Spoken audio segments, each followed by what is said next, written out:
உங்கள் தங்க நகை விற்று உடனடி பணம் பெற மேக்ஸ் கோல்டு கால் 04445454545. சார், இப்போ கிட்னி முறைகேடு விஷயத்தை நியூஸ் தமிழ் அமல்படுத்தியிருக்காங்க. அது தொடர்பாக சுகாதாரத்துறை தரப்பில் அமைக்கப்பட்ட குழு பரிந்துரைகள் கொடுத்துருக்காங்க. அந்த பரிந்துரைகள் போதுமானதாக இருக்கா?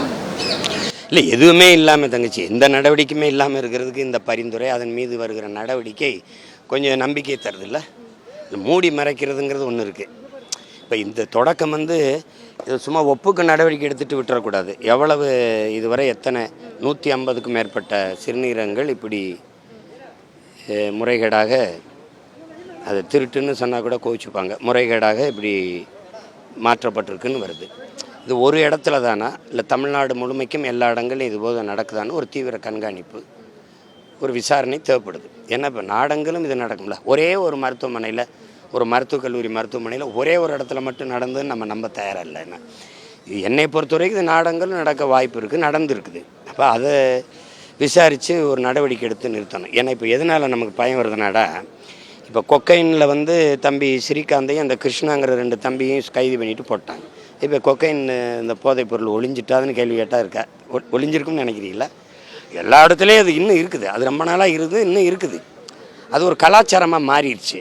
அது தவிர்க்க முடியாத ஒன்றாக ஆயிடுச்சு. ஆனாலும் அந்த 2 நடிகர்களை, புகழ்பெற்ற நடிகர்களை கைது பண்ணனால அரசு நடவடிக்கை எடுத்துருச்சு. அது ஒளிஞ்சிருச்சுன்னு நம்ம எப்படி நம்ப முடியாதோ, அப்படி ஒரே ஒரு இதில் நடவடிக்கைன்னு பரிந்துரைக்கிறதுனால இது முற்றுமுழுதாக இந்த செயல் நிறுத்தப்பட்டுரும், ஒளிஞ்சிரும் அப்படின்னு நம்ம நம்ப முடியாது. அதனால அரசு இன்னும் தீவிரம் காட்டி நடவடிக்கை எடுக்கணுங்கிறதா நம்மளுடைய கோரிக்கை. உறுப்பு மாற்று அறுவை சிகிச்சைக்கான அந்த உரிமம் மட்டும்தான் 2 மருத்துவமனைகளில் ரத்து பண்ணியிருக்காங்க. இது அந்த உரிமையாளரோ இல்லை சம்மந்தப்பட்ட மருத்துவர்களுக்கு தெரியாமல் இது நடந்திருக்காதுன்றதை நம்மளால் புரிஞ்சுக்க முடியுது. அவர்கள் மீதான நடவடிக்கையை பற்றி பரிந்துரையில் எதுவும் இல்லை. அதாவது உரிமையாளர்கள் அல்லது மருத்துவர்கள் அது அரசு தான் செய்யணும். இப்போ அதுவாக சிறுநீரகம் இந்த இதுலேருந்து அங்கே மாறி இருக்காதுல்ல, மாற்றின மருத்துவர்கள். இப்போ மருத்துவர்கள் நிர்வாகம், இந்த தாளாளருக்கோ உரிமையாளருக்கோ தெரியாமல் செய்ய முடியாதுல்ல தங்கச்சி. செஞ்சால் பிரச்சனை வரும், நம்ம வேலைக்கு இதாக வரும்னு எல்லாரும் தெரிஞ்சு தான் செஞ்சுருப்பாங்க. அது தெரியாமல் எப்படி செய்ய முடியும் சொல்லுங்கள்? அப்படி தெரியலைன்னு எப்படி சொல்ல முடியும்? அப்போ விசாரித்து தான், இல்லை அவருக்கு தெரியாமல் நடந்துருச்சுன்னா அந்த மருத்துவர்களெல்லாம் வருங்காலங்கள் மருத்துவ பணியே செய்ய முடியாத அளவுக்கு தகுதி நீக்கம் செய்யணும்.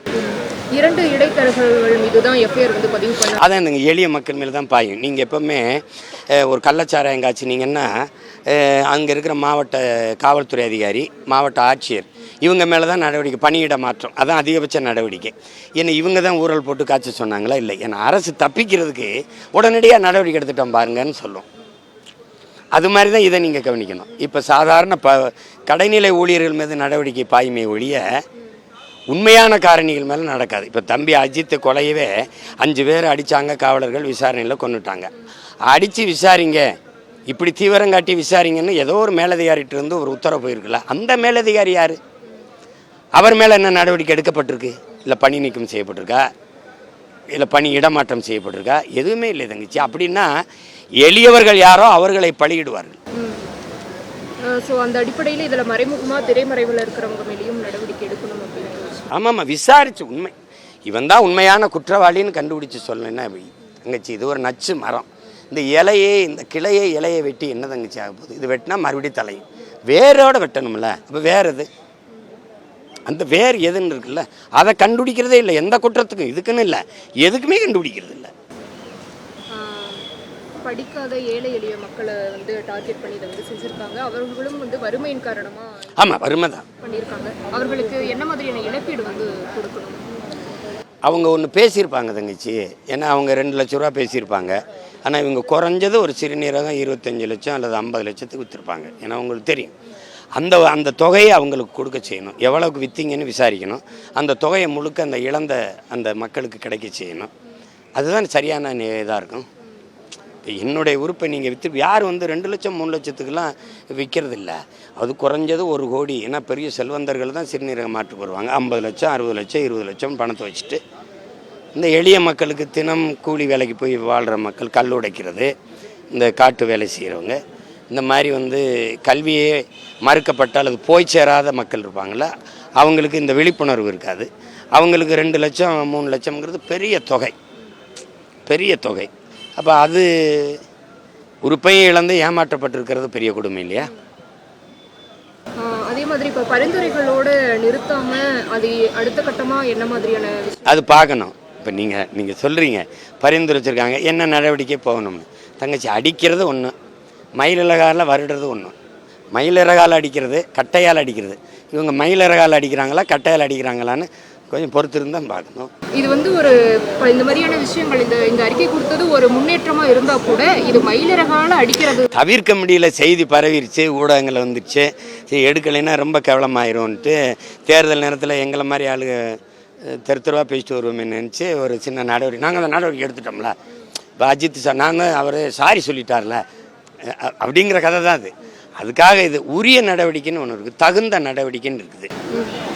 2 மருத்துவமனைகள் மீது தான், அதுவும் அந்த உறுப்பு மாற்று அறுவை சிகிச்சைக்கான உரிமம் ரத்து அப்படின்ற விஷயத்தை மட்டும்தான், அதுவும் அந்த 2 மருத்துவமனைக்கு தான் வந்து கொடுத்துருக்காங்க. அது சொல்லுவாங்க. இப்போ நீங்கள் நீதிமன்றத்துக்கு போனால் அது வழக்காக்கும்போது மறுபடியும் அந்த உரிமத்தை திரும்ப பெற்றுட்டு வருவாங்க.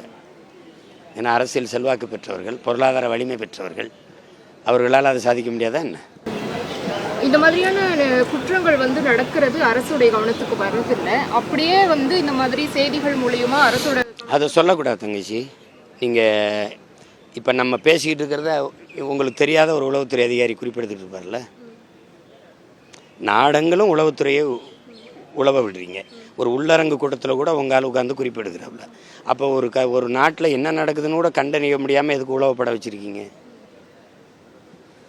சொல்லுங்கள். அப்போ அது தெரியலைன்னு சொல்கிறதுக்கு ஒரு அதிகாரம் தேவையில்லை. சரி தெரிய வந்துருச்சு, உடனடியாக நடவடிக்கை எடுக்கலை, இவ்வளோ காலம் ஏன் தாழ்த்தினீங்க, அதெல்லாம் இருக்குல்ல.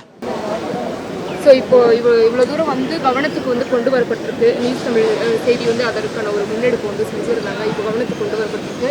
இது அடுத்த கட்டமாக என்ன மாதிரியான விசாரணைகள் எல்லாம் மேற்கொள்ளணும்? இல்லை பரிந்துரை வரைக்கும் இருக்குது. அந்த பரிந்துரையின் மேலே அரசு என்ன நடவடிக்கை எடுக்குது, எந்த அளவுக்கு விசாரித்து கொண்டு போய் உரியவர்களுக்கு நடவடிக்கை எடுத்து தண்டனை பெற்றுக் கொடுக்குதுங்கிறத பார்த்து தான் நம்ம மறுபடியும் பேசணும். அப்போ நீங்கள் இப்போ கொண்டு வந்து வெளிச்சத்துக்கு கொண்டு வந்து ஒரு பரிந்துரை வரைக்கும் வந்திருக்கு. தொடர்ந்து கொண்டு போங்க, மக்கள்கிட்ட தொடர்ந்து எடுத்துகிட்டு போங்க. என்ன நடக்குதுன்னு பார்ப்போம். தேர்தல் வருதில்ல, ஏதாவது செஞ்சு தானே ஆகணும். அவங்க செய்யணும், இல்லைன்னா நம்ம செய்ய வைக்கிற வரைக்கும் நம்ம விட போகிறதா இல்லை. பார்ப்போம், பொறுத்து பார்ப்போம். சரி, நன்றி. உங்கள் தங்க நகை விற்று உடனடி பணம் பெற மேக்ஸ் கோல்டு கால் 04445454545.